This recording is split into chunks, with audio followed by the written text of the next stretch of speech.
Today's video is all about the Neisseria gonorrhea, gonococcus. It is gram-negative diplococci having kidney shape and they cannot move. That's why I am showing it in the box.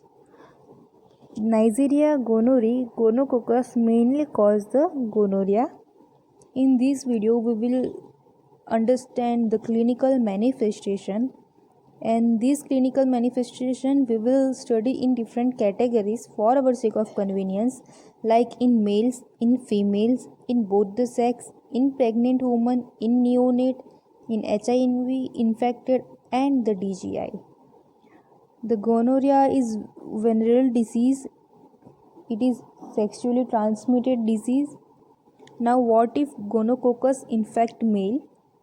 Then there will be the acute urethritis, inflammation of the urethra which pass the urine from bladder to outside the body.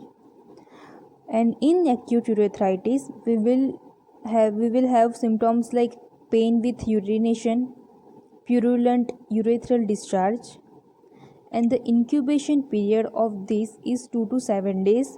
It means the person will start having symptoms after 2 to 7 days. And if this is left untreated, then it can lead to epididymitis, prostatitis, and balanitis. In epididymitis, there will be the inflammation of the tube at the back of the testicle. Inflammation of the tube at the back of the testicle that stores and carries the sperm. In prostatitis, there will be the swelling of the prostate gland, the walnut gland, and in balanitis, there will be inflammation of foreskin and head of the penis. These infections may spread to periurethral tissue. Periurethral tissue. Now, what is periurethral tissue? Let's say that tissue surrounding the urethra is known as periurethral tissue,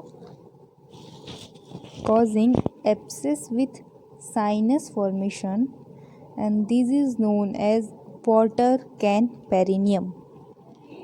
Water can perineum. So this problem will arise if the gonococcus infect male.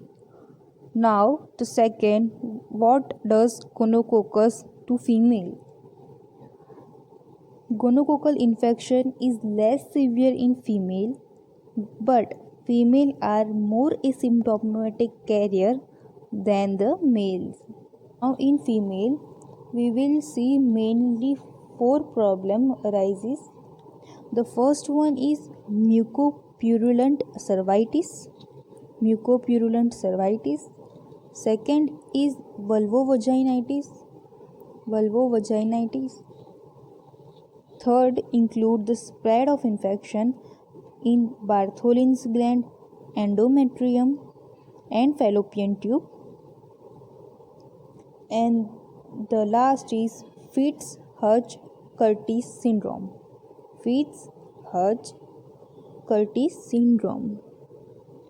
Now in mucopurulent cervitis, there will be the swelling of cervix. Cervix means the lower narrow end of the uterus that opens into vagina.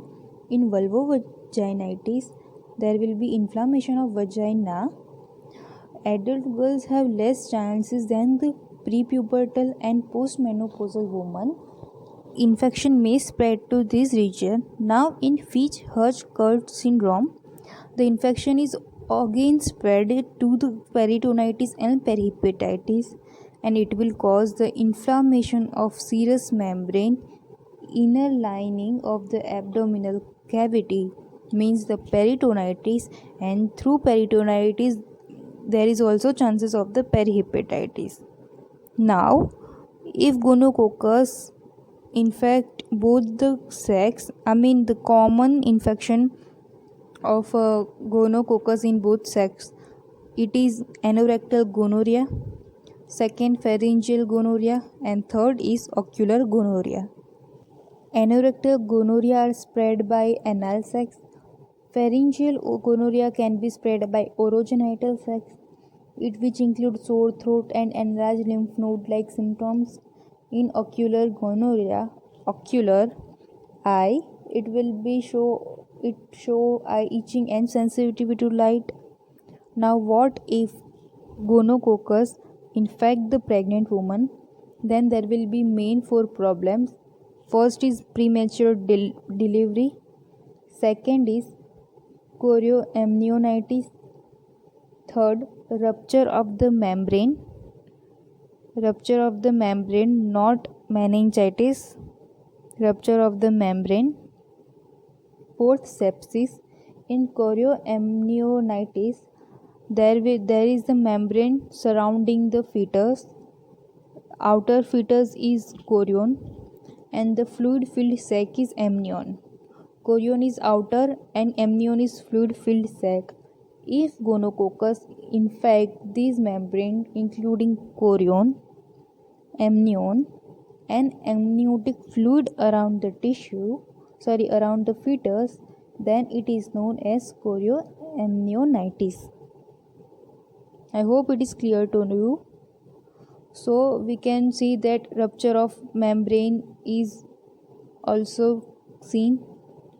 Sepsis is the body triggered reaction to the infection which can lead to life threatening medical emergency. Premature delivery, I hope you can understand that. Now the DGI, disseminated gonococcal infection, it occurs rarely following gonococcal bacteremia. This DGI is characterized by polyarthritis, means more than 5 joint there will be pain. Rarely it show dermatitis and endocarditis. Dermatitis means swelling of the skin and endocarditis means swelling of the endocardium, and endocardium is inner lining of the heart wall. Now what if gonococcus infect already HIV infected person? Then these non-ulcerative gonorrhea enhance the transmission of HIV, possibly because of increased viral shedding. No specific vaccine for gonococcus. Imagine that this is the gonococcus bacteria and on this pili there is the antigen. They contain antigen and they have variation of antigen and even they changes antigen each time it infect the host. That's why there is no particular vaccine.